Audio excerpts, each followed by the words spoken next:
नमस्कार. चला आज आपण शेवयाची खीर बनवूया. त्यासाठी 2 प्रकारच्या शेवया घेतल्या आहे.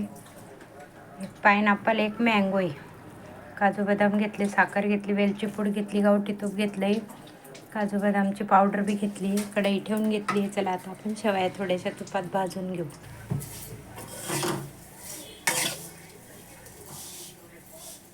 दूध पण घेतले बरं का. आता काजू बदाम पण भाजून घेऊ.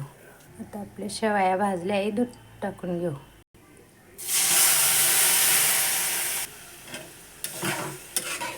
आता वेलची पूड टाकून घेऊ. आता साखर टाकून घेऊ.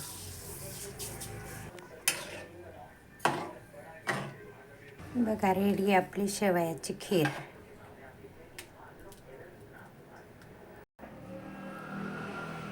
या मग तुम्ही बी खायला.